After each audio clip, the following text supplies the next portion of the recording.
Hot. One man. Goodbye. Hello, Heisman. Well, it pains me to come back from a break with a Desmond Howard, University of Michigan highlight, but respect the Heisman Trophy winner and myself wearing a yellow jacket and have one for the past 20-plus years.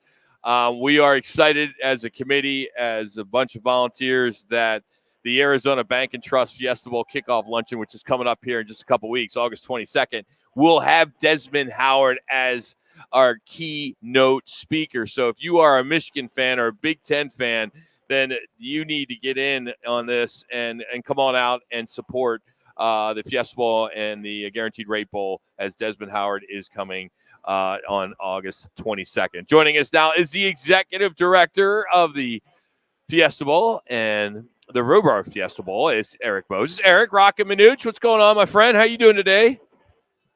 Hey, always good to talk to you guys, and thank you for the plug for what we think is going to be a fantastic kickoff luncheon with Desmond Howard, one of the most electrifying players in college football and professional football, and certainly somebody who we love hearing on College Game Day every weekend during football season. It's painful, though, as an Ohio State fan. And Erik, and today I posted, there's I don't want to get into sales and stuff, but you know more than anybody. But right now is the time to lock yourself in for tickets and everything, and get your seats and things like that. So I put something on my LinkedIn and my Facebook today, and I even had to put a headshot of Desmond in there and say, hey, it pains me to say this as a Buckeye fan, but at the same time, it's not every day you get a Heisman Trophy winner in your own backyard and you get an opportunity to sit down and break bread with them for a couple hours. This is true. You're a good man. You're a good man for biting your lip on that one and doing the right thing with your yellow jacket. We appreciate you. And Erik, for me as a K-Stater, last couple of times we played Michigan, we beat their butt, so it doesn't pain me whatsoever. I love seeing Michigan show up once in a while, and like TCU last year's Fiesta Bowl, they took care of Michigan, did they not? So hey, my Big 12, Big 8 when I was playing, are take care of business against those Michigan Wolverines. That's right. Well, you can come and gloat a little bit. You know, if there are any other K-Staters out there that want to come and gloat a little bit, we'd love to have you. So, Erik, here you are, 7-8 months into the gig, and I don't think you saw this college realignment coming as fast as it did you? I did not. I knew that we were certainly at an inflection point in college football, particularly from the expansion of the playoff standpoint. But I did not think that there would be this much movement this quickly. The decimation of the Pac-12, the Conference of Champions, and one of the collections of some really outstanding programs for such a long period of time. But as the old adage goes, there's nothing that's the same but change, and we have to anticipate that change and get ourselves ready to pivot when necessary, and that's what we're doing here at the Fiesta Bowl organization. And Erik, as you're seeing all this unfold, what are some of the initial thoughts for you in reference to seeing this? When you see, okay, is it a positive response? Is it a wait and see response, or is it, well, everything was so good at one time, but what was your initial reactions the last couple of weeks?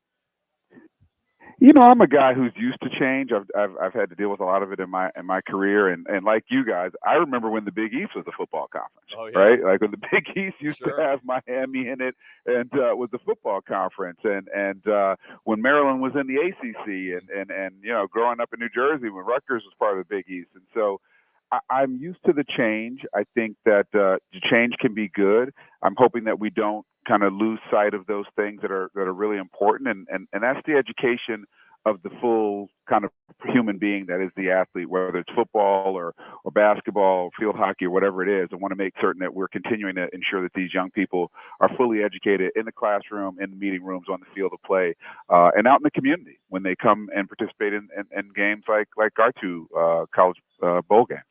Erik Moses joining us here with the Fiesta Bowl as we get ready for the season. We're just less than a month away from kickoff, and then it all points to the Guaranteed Rate Bowl and the Verbo Fiesta Bowl. So, Erik, as you kind of embark on this next season and you had an opportunity to go to all the media days, was there one common theme that you maybe took away from all these, media days, Big 12 media days, SEC, et cetera? Yeah, I think there's a general excitement in our sport for the change that's happening. But there's an uncertainty, and everyone's trying to position themselves to deal with that uncertainty. And what that makes, I think, real leaders do is to do as much as they can to position themselves for growth and protection. You're seeing that. A prime example is what Brett Yormark is doing with the Big 12. And with Tony Petitti being new in the Big Ten, I think he's in a great position. And their announcement of the University of Washington and Oregon coming into the Big Ten, I think is a reaction to that change that you're seeing. We are in a great position, as you guys know, because our Guaranteed Rate Bowl, we're partners with the Big 12 and the Big 10. I think that puts us in great stead because both of those conferences look to be certainly in better health than some of the others. And all that being said, with the positivity that's coming on, and I think it's great myself to have ASU and U of A and Colorado and Utah come to the Big 12. What are some of the concerns for you, Eric, as you move forward? I mean, there's a lot of great stuff going on, but is there anything that makes you pause for concern at all? Well, I worry a little bit about the student-athlete experience and what ends up happening to it. I think university chancellors and presidents are trying to figure out now with other college administrators how to protect the educational opportunities for young people, understanding the travel that they may be subjected to now. So I worry about balancing those things and making certain that's the right balance. I've heard reporters and others, insiders, talk about a world in which we might have two mega conferences, almost like an AFC, NFC kind of thing. I'm a traditionalist.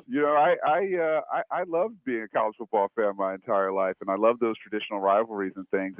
And the fan in me is a little bit nervous about if we end up seeing some of the death of some of those rivalries that we all have 3 minutes forward to every year. Eric, as a traditionalist, if you were the executive director of the Rose Bowl, with the Big Ten and Pac-12 tie-in, I'd be curious to see how your day-to-day would go, knowing that that's a tough one. That's a tough one to fill. Would there be a day-to-day, Eric? Yeah. Yeah,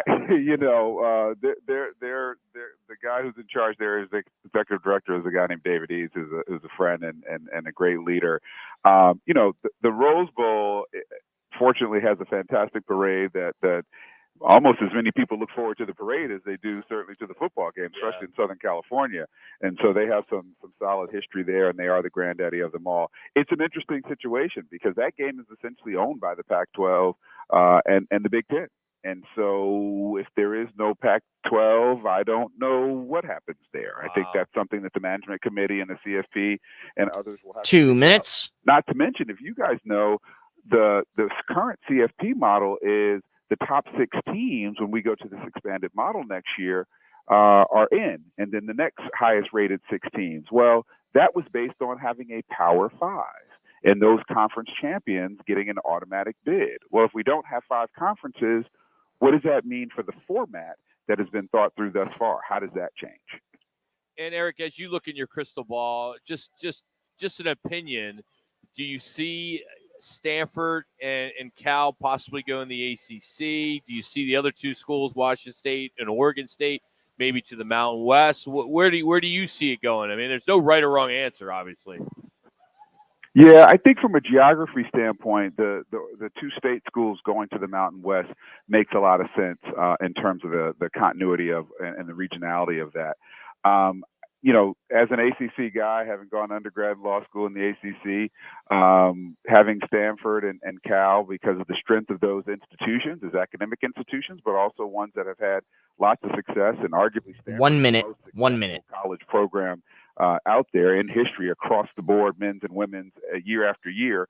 I think those 2 brands are probably good for the ACC, but they'd be by themselves all the way on the West Coast, and everybody else is pretty much on the East Coast. And so, minds smarter than mine, thankfully, are going to try to figure that out. But I think it'd be great to have those brands, if you will, inside the ACC. And I got to ask you, when it's 195 out for like 3 months straight, how you handled all that here in Phoenix? You're a newbie. I mean, it's a dry heat, Eric. I mean, come on, man. Deal. You can go off in the morning. Yeah, let's go. Look, had I not been warned about it, I would think they were trying to give me a hint and trying to run me out of here this soon. But I have been warned. I will agree that there is a difference with dry heat from the moisture I'm used to in DC and in Nashville.